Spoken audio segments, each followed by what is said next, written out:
Sacrifica no por alcanzar una mezquina migaja para el pueblo, sino por lograr una radical transformación social y nacional. A los nicaragüenses que yo juré cumplir fielmente con los preceptos de nuestra Carta Fundamental.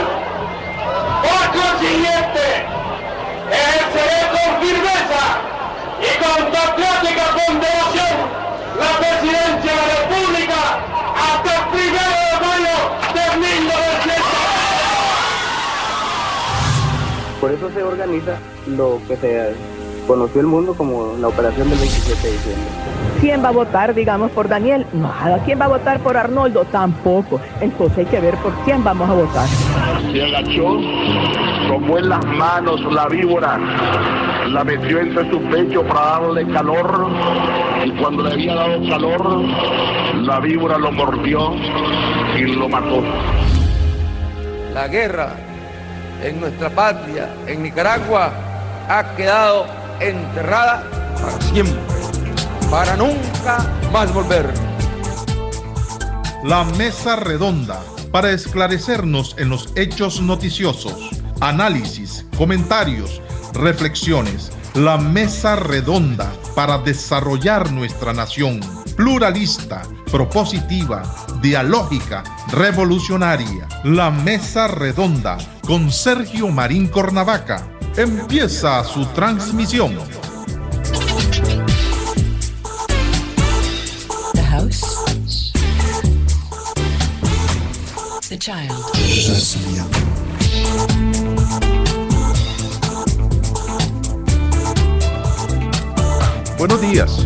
Buenos días, muy buenos días, estimadas y estimados amigos Radio Escucha de la Mesa Redonda. Muchas gracias por sus mensajes, tanto en el Facebook como en Twitter y en el chat directamente en mi teléfono, el 8380-7696. Muchas gracias por todas las informaciones que nos están haciendo llegar. Vamos a decirle a la gente de Fundecer que hoy vamos a estar ahí por la tarde, ¿verdad? Ya fue la conferencia de prensa, pero vamos a darle cobertura especial al tema que ustedes van a exponer o están exponiendo en este momento. Muchas gracias por las suscripciones que día a día se incrementan, que estamos monitoreando a través de nuestro boletín electrónico, resumen de noticias de la Mesa Redonda. Hoy vamos a conversar con nuestro buen amigo, el licenciado, pero tiene maestrías, ¿verdad? Sergio Martínez. Vamos a analizar, obviamente con ayuda de él, sobre todo, el tema de la policía que pica y se extiende, como dicen los beisbolistas. Hoy, en un diario local, Javier Meléndez Quiñones, un sociólogo que estuvo al frente del Instituto de Estudios de Políticas Públicas hace algún tiempo, publica una reflexión sobre los eventos del sábado 11 de julio, pero en la perspectiva de la policía, algo que nosotros vamos a hacer acá con Sergio Martínez. ¿Qué dice Javier Meléndez? Dice que hay un proceso de descomposición ética que se explica por la corrupción interna alentada por operadores políticos que con complicidad de algunos mandos de la Policía Nacional han arrastrado a esa institución a una vorágine de violencia, impunidad y abuso de los derechos humanos sin precedentes en la historia reciente de Nicaragua. Mucho de esa corrupción se ha cimentado en la penetración de redes del crimen organizado y en un patrón de corrupción patrimonial que se torna más visible, obviamente, durante la gestión del presidente Arnoldo Alemán. Así empieza diciendo o haciendo estos comentarios Javier Meléndez Quiñones. Él dice que su expresión más concreta y pública se dio a conocer durante el proceso legal contra el narcotraficante Henry Fariñas, porque en el marco del juicio el narcotraficante declaró que habían estructuras paralelas dentro de la Policía Nacional y que organizaban y administraban las rutas y operaciones del narcotráfico en Nicaragua. Mandos paralelos en la Policía Nacional. Y una serie de elementos, ¿verdad?, que si uno los concatena, si uno los une, dice qué ha estado pasando en esa institución. Obviamente, aquí hay que hacer una aclaración. La aspiración del pueblo de Nicaragua alrededor de sus estructuras en el periodo de la revolución eran muy nobles, de tal manera que logramos tener una policía que por regla general no se dejaba sobornar, que tenía claro el concepto en su filosofía de servicio a los y las nicaragüenses, que daban su vida por la paz social. Esa policía se nos perdió, ya la dejamos, ya se nos perdió de vista. Después vinieron una serie de gobiernos y la corrupción entró en la policía, en sus mandos, porque es evidente que el gran monstruo del crimen organizado, una mancha negra, quiere penetrar todos los estamentos de una sociedad, y la policía es un órgano principalísimo de actuación para que el crimen organizado meta sus tentáculos. ¿Por qué nosotros queremos analizar esto? Hombre, porque queremos, lo dijimos en el último programa antes de estos 2 días del béisbol, queremos abrir un debate, una reflexión, para que se vuelva al punto de partida. Queremos una institución policial que nos permita a los nicaragüenses plena confianza en su gestión, que le permita a los gobiernos de Nicaragua la garantía del orden, de la institucionalidad. En este relajo, como están las cosas, todos perdemos. Pierde el gobierno, pierde la iniciativa privada, pierde la sociedad civil, pierde el pueblo de Nicaragua. Yo solamente estoy apuntalando, Sergio, el tema y diciendo, ahí está la voz de Javier Meléndez, ahí está la voz mediante una carta pública de una denuncia concreta que hace nuestro amigo Henry Briceño, periodista, una carta dirigida a la comisionada, a la primera comisionada, Aminta Granera. Lo detuvieron por Montetabor y le pidieron sí, exactamente. Soborno, Oíme, esto fue el 14 de julio a las 4:30 de la tarde. Entonces, lo intimidaron, sí, lo llevaron a una estación de policía. Entonces, aquí está.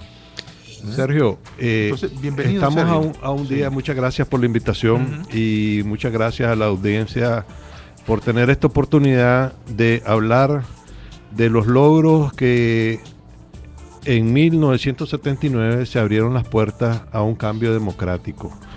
Discutir que había un consenso generalizado para salir de la dictadura de Somoza y que el triunfo del 79, un 17 de febrero, de julio, que estamos a un día de celebrar la salida del dictador, y el 19 el desmoronamiento total de las estructuras de poder del somocismo, incluso el desbande de la Guardia Nacional, nos trae al recuerdo de todos los sinsabores de una revolución que dio las puertas para un cambio hacia la democracia, un cambio hacia la justicia y un cambio a abrir las oportunidades de un desarrollo.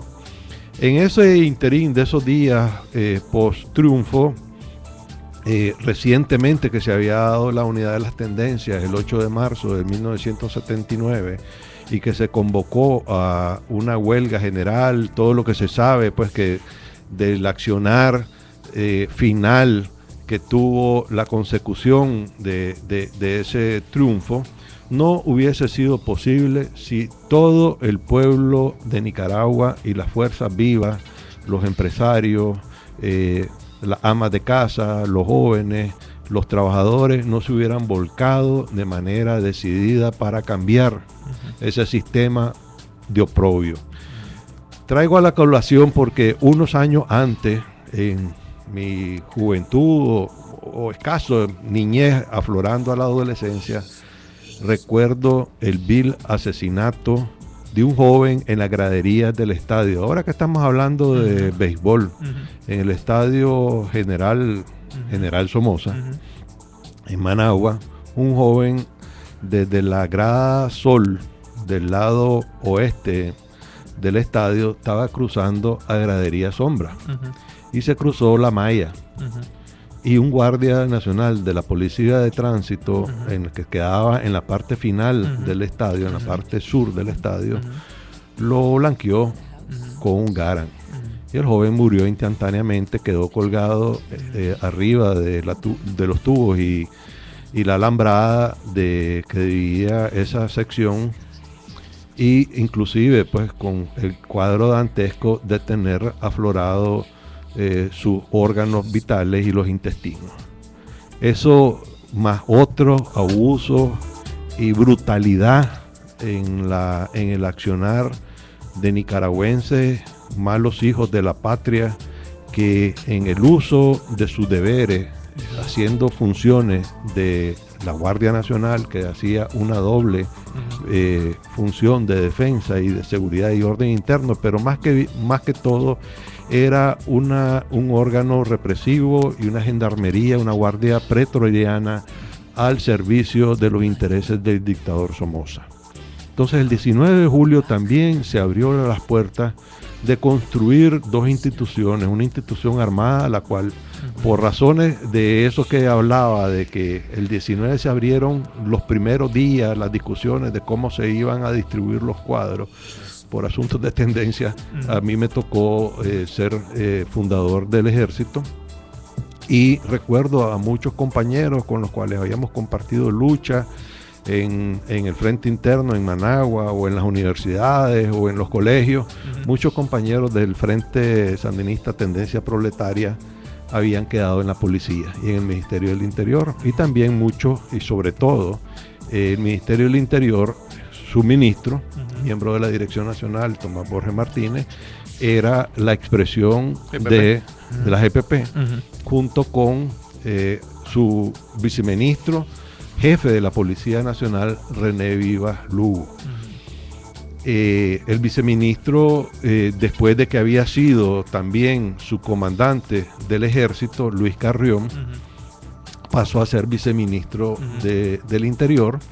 Recordemos que Tomás Borges también fue segundo jefe del ejército. Hubo una mezcla en los primeritos días de Humberto siendo comandante en jefe, Humberto Ortega siendo comandante en jefe del ejército, Tomás Borges segundo, y un adjunto, Luis Carrión. Después se constituyó ya las estructuras del Ministerio del Interior, se estructuraron la policía, los órganos del Ministerio del Interior y la seguridad del Estado.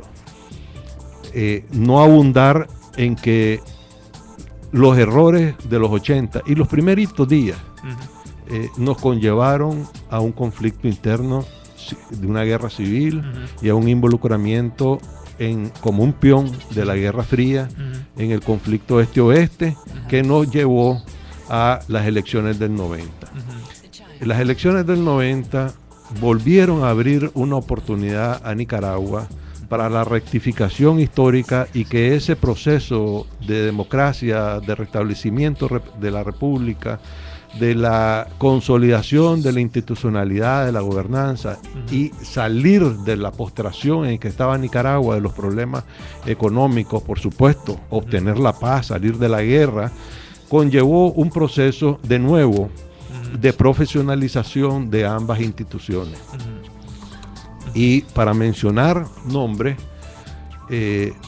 yo recuerdo a mi hermano, miembro de la Policía Nacional, que en esos cambios que hubieron en los primeros años, en el 90, 91, en la picota que andaba en la ola, que si destituían o no a Humberto Ortega, sucedió un lamentable hecho, un homicidio por la imprudencia tal vez de un joven, de Jean-Paul Jenny, de desatender las posibilidades de aventajar una caravana militar y ser rafagueado, y algunos que hablan de que en las investigaciones probablemente a este joven, si lo hubieran atendido, si lo hubieran llevado al hospital, tal vez se hubiera podido salvar de sus heridas, pero que supuestamente había sido ultimado en el lugar de los hechos.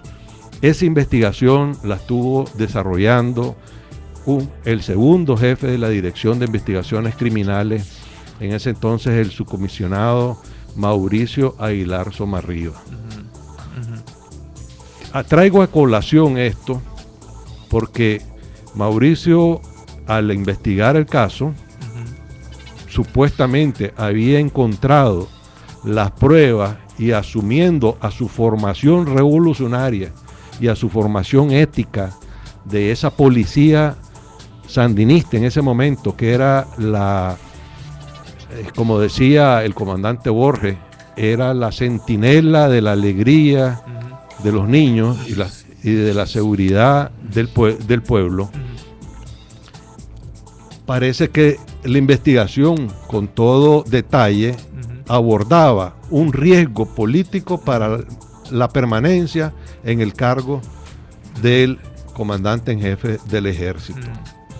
Y lastimosamente Mauricio Aguilar, unos días antes o horas antes de que se presentara ese informe, murió en un accidente de arma de fuego en que supuestamente se le criminalizó doblemente, porque nunca se obtuvo una claridad sobre el hecho, y que supuestamente el error había sido un disparo accidental de un subordinado, un teniente de la policía, que después fue procesado y rápidamente puesto en libertad posteriormente, a la cual se le había ido un disparo y que había dado en órganos vitales de la humanidad de Mauricio. Este caso lo traigo a colación porque al igual nos golpeaba ver cómo en las luchas que hubieron posterior al 90, en las elecciones del 90, producto de las azonadas, otro compañero al cual conocimos en la universidad, al cual conocimos en las luchas revolucionarias, a Saúl Álvarez, comandando unidades de la policía para poner orden a las azonadas, fue ultimado de un disparo certero que claramente era de un francotirador, con un mensaje directo a que esa intentona y esos esfuerzos de desestabilización del Frente Sandinista no iban a permitir de ninguna manera que la policía sandinista le pusiera cota. Otro caso, años posteriores, lamentable también, al cual conocimos y conocen muchos compañeros que están en la policía, están en el ejército, es el lamentable suceso de la muerte de Cristian Munguía, que en ese tiempo era el inspector de la policía, había estado desarrollando muchas investigaciones de casos complejos que habían sucedido, en que estaba involucrada la policía. Uno de ellos, el de los cambios de armas de una operación Goliat, en la cual se involucró la DEA y se involucró los órganos de la contrainteligencia del ejército, de la Dirección de Información para la Defensa, y el interés era desenmascarar el involucramiento de las autodefensas armadas paramilitares de Colombia con el narcotráfico. En ese interín, pues, más otros casos más de corrupción que hubieron en la parte administrativa de la policía, donde habían unos contratos de la construcción de algunos edificios de la policía, dio también el antecedente o los preámbulos posteriores en que Edwin Cordero aparece públicamente dando declaraciones que la policía le paga con drogas a sus informantes para hacer quiebres en el narcotráfico, demostrando de que había cierta complicidad o cierto manejo de acuerdos a quién dejaban y a quién no dejaban pasar. Eso que menciona en su denuncia este ciudadano, al cual no tengo el gusto de conocer, Meléndez, es una denuncia muy valiente, porque recordemos de que aquí, cuando se da el caso del palidejo de Fariña, aparecen comisionados, altos comisionados de la policía en fotos que ya fueron retirados, pero vamos al hecho de que en esa dirección, en conjunto con Cordero, que no es Cordero, ahí estaba también Palacio, como uno de los subdirectores adjuntos, estaba también Ana Julia Guido, estaba también la fiscal general que de la es la República. fiscal actual, que venía de la Dirección de Auxilio Judicial, y a su segundo jefe, que ascendió cuando ella pasó a la Dirección Nacional de la Policía, es Julio, no recuerdo, Julio, que pasó a ser después el director de Auxilio Judicial, creo que es Julio Ramírez, no estoy seguro, no recuerdo bien el apellido, pero ahora es el fiscal adjunto de Ana Julia. Ya se lo llevó entonces. Entonces, se lo llevó. Y también estaba en ese tiempo en la dirección de la policía Javier Bautista, que casualmente Francisco Javier Bautista Lara, al cual conocí en los tiempos estudiantiles. Sergio, déjame hacerte una pregunta. Sabemos que estamos hablando de un órgano policial. La policía no es el coro de ángeles, ¿verdad? En ninguna parte del mundo. La policía tiene que lidiar, tiene que infiltrarse, tiene que sofisticar sus métodos de análisis, de investigación, tiene que lidiar contra el crimen organizado, contra trampas, hay muchos intereses.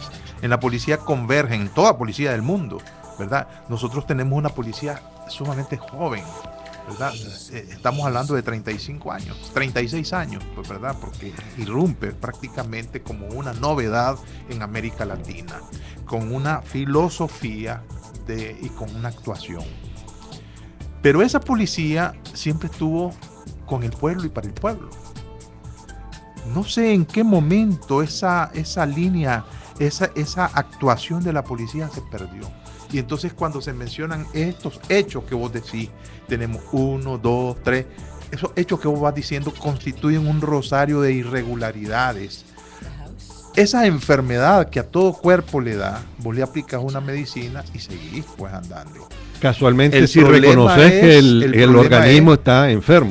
Claro, entonces buscas, ¿verdad? Porque todo organismo, y en este caso pues hacemos el símil, el cuerpo humano, ese es un cuerpo, ¿verdad? Si se enferma por la actuación de algunos miembros, ¿verdad? Por el enfoque, ¿verdad? Por las malas decisiones, etcétera. Si no se reconoce que está enfermo, va a seguir cometiendo errores y se va a morir. Y va a ser entonces una policía sumamente efímera. Entonces, todos estos elementos que vos estás mencionando, que están sustentados, nunca fueron totalmente esclarecidos. No es que nos hayan dado las versiones que a nosotros nos gustara, sino las versiones que nos hicieran lógica, ¿verdad? Entonces, ¿cómo crees vos que este suceso del sábado 11 esté, ¿verdad?, ligado a este proceso de, no quisiera decir, a esta enfermedad, hay una descomposición, que yo la valoro en orden político, en orden de vinculación partidaria al poder, en orden de corrupción, fundamentalmente. Todo eso ha traído una involución de los procesos de profesionalismo e institucionalización que se llevó a cabo. en este cuerpo civil de orden de seguridad. ¿Ya estaba enferma la policía cuando doña Minta es designada jefa? Mira, yo creo de que sin valorar el esfuerzo del gobierno de Enrique Bolaños, que recordás que hace una campaña contra la corrupción del gobierno anterior, de Arnoldo Alemán, en el periodo de Arnoldo Alemán, incluso ese fue el rey Midas al revés, ¿verdad? Todo lo que tocaba hubieron muchos cuadros valiosos de la Ajá. policía que salieron mal parados. Unos porque políticamente tal vez se vieron involucrados en acciones que quisieron involucrar en temas de narcotráfico o en investigaciones de narcotráfico, y que posteriormente fueron sancionados, como el caso de Eduardo Cuadra, Ismael, compañero al cual conocí también casualmente en Managua, y hubieron otros que, sin mencionar nombres actualmente, quedaron o tuvieron que salir de la policía o quedaron mal parados porque era una forma muy común de que hubieran dobles planillas, y Arnoldo Alemán le daba hay un comisionado que tenía doble planilla. Habían varios. Uno de los más connotados doble sueldo. No mencionemos nombres para no herir susceptibilidades, ni que se viera aquí como que hay un interés de personalista. Pues. Habían doble sueldo, sobresueldos debajo de la mesa. Y este proceso tenemos que verlo en los 80, que la policía, tanto en los 80 como actualmente en estos últimos 25 años, ha recibido la mejor asesoría o la más profunda capacitación y experimentación directamente, no hay novatos de ahora. órganos de seguridad, como en los 80, directamente de la KGB, del Stasi, del G2 cubano. Y eso me está hablando en órganos de seguridad, órganos de inteligencia. Pero que tenían que ver también directamente con los procesos de control social de países que políticamente estaban bajo la órbita de sistemas totalitarios de control social. Y después, cuando se abren las puertas a la democracia en los 90, recordemos que el Frente Sandinista, tal vez algunos pocos, consideraron que era una necesidad y era una forma de salir del problema de la guerra, del marasmo y de la debacle económica, el que llegara un nuevo gobierno y que fuera la posibilidad de que doña Violeta ganara. O sea, tal vez uno que otro la tenía hablada con los gringos, con la posibilidad de que vetaron a Enrique Bolaños, con la posibilidad de que abrieron los procesos de Esquipula, con la posibilidad de que aquí vinieron distintos órganos de observación, y si bien es cierto, muy poca gente, incluyendo los dirigentes y cuadros de la UNO, políticos de la UNO, que no esperaban un triunfo de parte de doña Violeta, ese hecho sucedió. Y yo le pregunto a tus oyentes y a vos mismo, ¿el Frente Sandinista entregó el poder o perdió el gobierno? Entonces, Daniel Ortega y el Frente Sandinista se atrincheran en instituciones claves como son el ejército y la policía. Quedan incólumes, pues no son... Porque no hay un proceso como el que hubo en El Salvador, por ejemplo. Prácticamente, para hacerte una referencia, 5 ministros propuestos por el gobierno de doña Violeta le renuncian, oponiéndose a que la permanencia de Humberto Ortega en el ejército. Los 14 puntos de la UNO y el planteamiento que divide a la UNO, aparte de las características propias de Virgilio Godoy, es la permanencia de Humberto Ortega en el ejército. Y posteriormente, en el devenir, es el protocolo de transición. Sí, pero eso fue, digamos, desproporcionada esa medida, pues, porque evidentemente era una transición democrática, pues, y había sido negociada. Y entonces, pero ese punto de quiebre y crisis en el cual Daniel Ortega asume un liderazgo unilateral, vertical, de imposición, rompe al Frente Sandinista también. Y no es casual de que ahí surge la bancada de Sergio Ramírez y surge el MRS. Entonces, todo ese proceso comienza a desviar al Frente Sandinista a un partido de estructuras, valga la redundancia, de estructuras partidarias, de congreso, de asamblea, de tener una asamblea sandinista, lo rompe al verticalismo y el mando unidireccional, omnímodo de Daniel Ortega. Entonces, es ahí que la oportunidad de Daniel Ortega que se le abre para el reparto prebendario de las estructuras del poder institucional requería un colaborador necesario. Dejar correr la corrupción de Arnoldo Alemán para Daniel Ortega fue estratégico para de alguna manera arreglarse con él, presionarlo con aspectos judiciales, porque el tercer escalón donde se atrinchera el Frente Sandinista es en el Poder Judicial. Entonces, toda esa visión que la diseñan Daniel Bayardo Arce, Lenín Serna, demás, Payo Solís, de controlar el Poder Judicial, va copando que los órganos represivos, los órganos de control social, los órdenes de seguridad y orden interno, más el aparato judicial, sirvan como efectivamente órganos de poder. Una pregunta. Este relato, ¿verdad?, de conformación de una policía,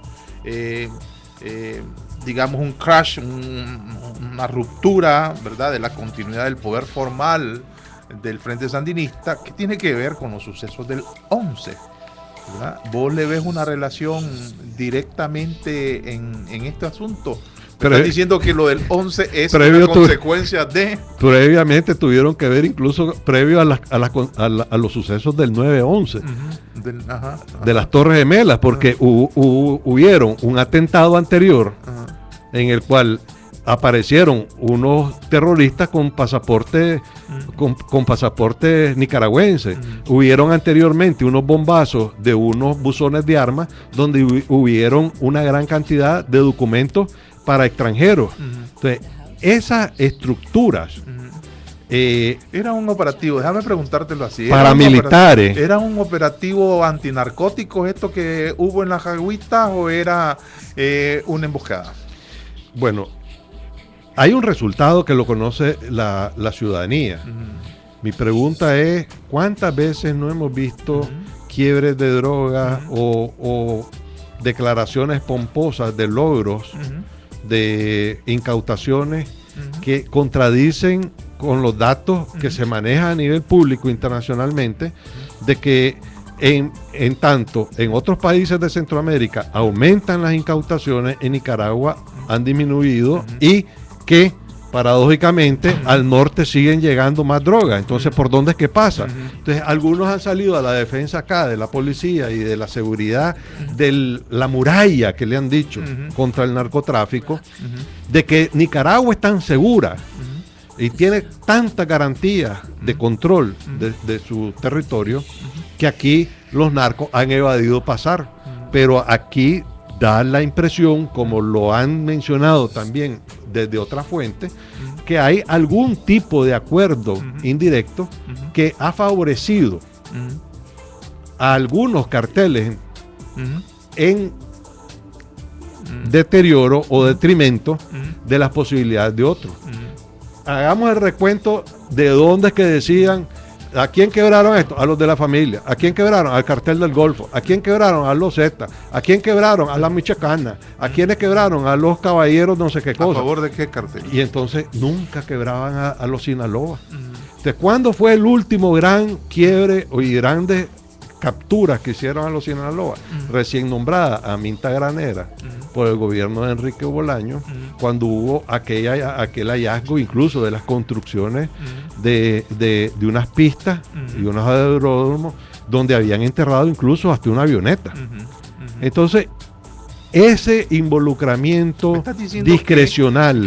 Que cabe la posibilidad, por ponerlo así, me estás diciendo que la policía en algunos de sus miembros pudo haber estado involucrada con el narcotráfico, quebrando, ¿verdad? Discrecionalmente, de forma, a otros carteles, a otros en función de proteger un cártel defendido. Lo comienza a decir Fariña, lo comienza a decir el Palidejo, lo comienzan a decir otros órganos especializados. Hay publicaciones al respecto, o sea, no lo estoy inventando yo, no es que participo en eso, no es que estoy en el sobaco de la confianza, son apreciaciones claras de que cualquier analista medianamente informado podría sacar en conclusión. ¿Qué tiene que ver esto con las agüitas? ¿Qué tiene que ver con esto con las agüitas?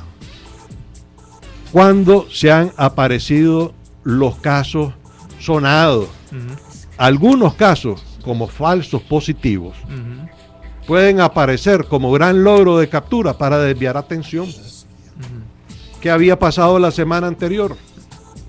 Un hecho de represión a una manifestación pacífica de reclamo el miércoles pasado, y hombre, qué conveniente hubiese sido una gran captura, una gran incautación y el descabezamiento de alguna banda de narcotraficantes.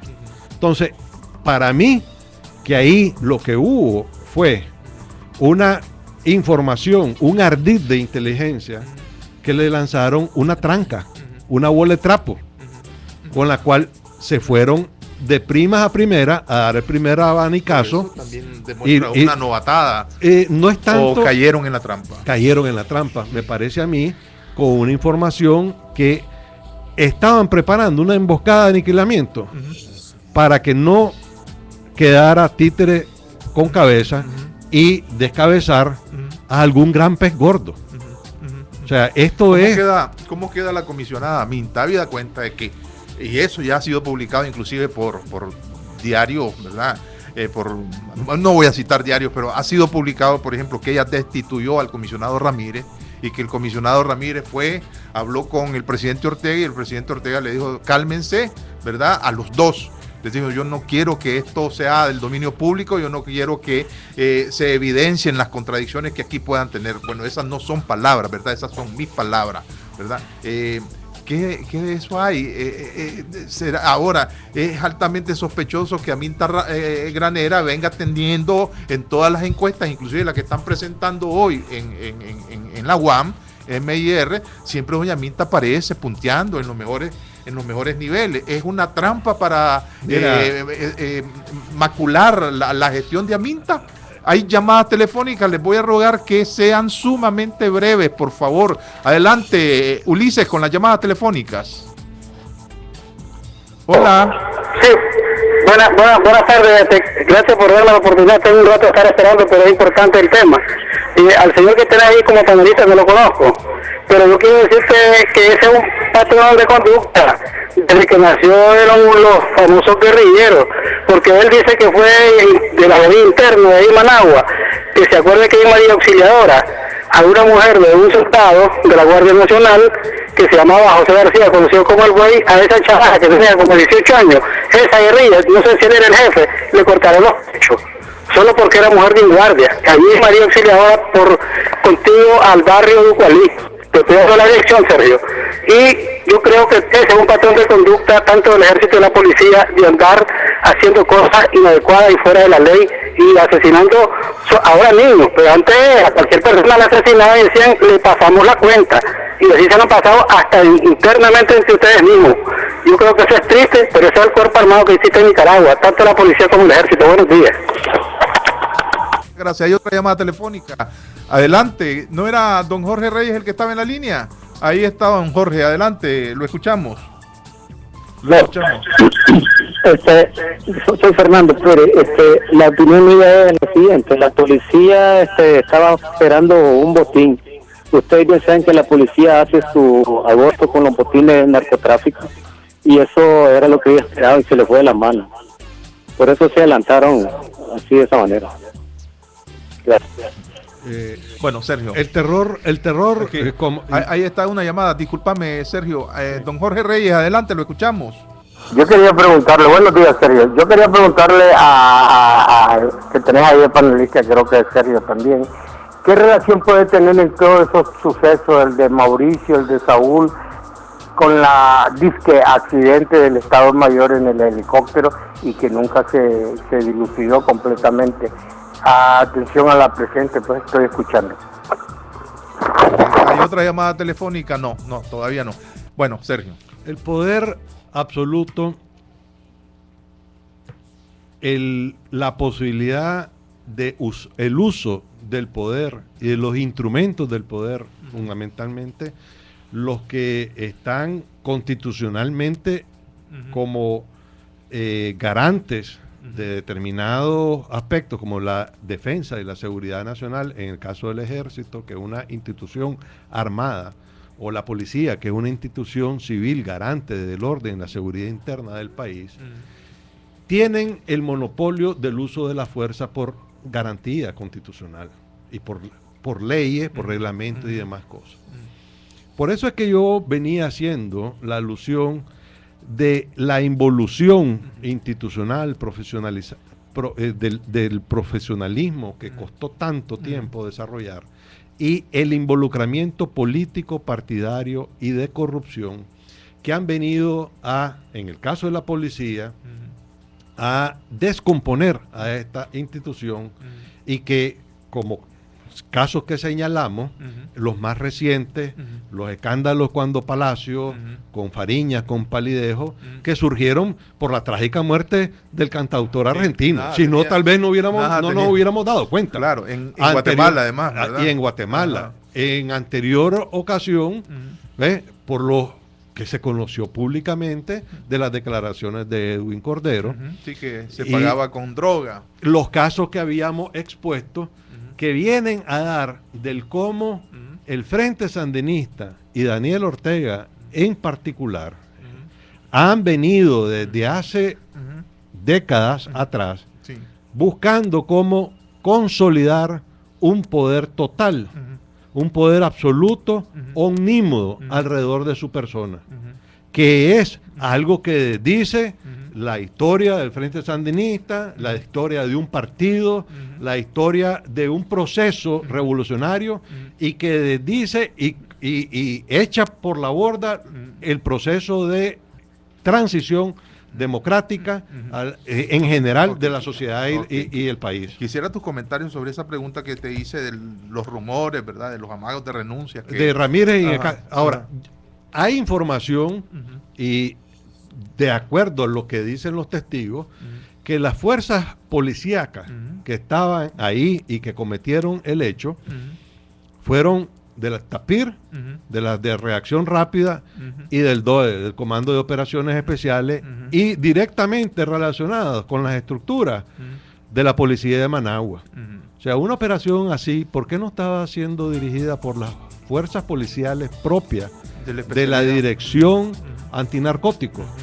En este caso, si bien es cierto de que Edgar Sánchez Aguilar, creo que es el nuevo jefe de antinarcóticos, que proviene de haber sido el jefe de policía, creo que de Ocotal o Somoto, no estoy tan al tanto, es la persona indicada que debe haber estado al tanto de esta operación y debió haber estado informada también la jefatura de la policía. ¿Por qué no se da este conocimiento? ¿Por qué luce desinformada la comisionada Granera en el lugar de los hechos, las primeras noches, que habla de que fueron 20 los participantes? Habla de una camioneta y después el comunicado la desmiente diciendo que era un vehículo. Entonces, los datos de contradicción suenan parecidos como cuando fuerzas de inteligencia o paramilitares capturaron a un ciudadano en Honduras por Dan Lee, supuestamente con cooperación de las fuerzas de seguridad hondureñas, lo traen al país, algunos dicen que llegó hasta Estelí, otros dicen que lo tuvieron incluso en auxilio judicial, lo llevan de nuevo para allá, lo balacean y aparece tirado, muerto, asesinado, en territorio hondureño nuevamente, como producto de un conflicto entre narcotraficantes o un pleito de escasa monta, con el cual mataron a una persona que se vio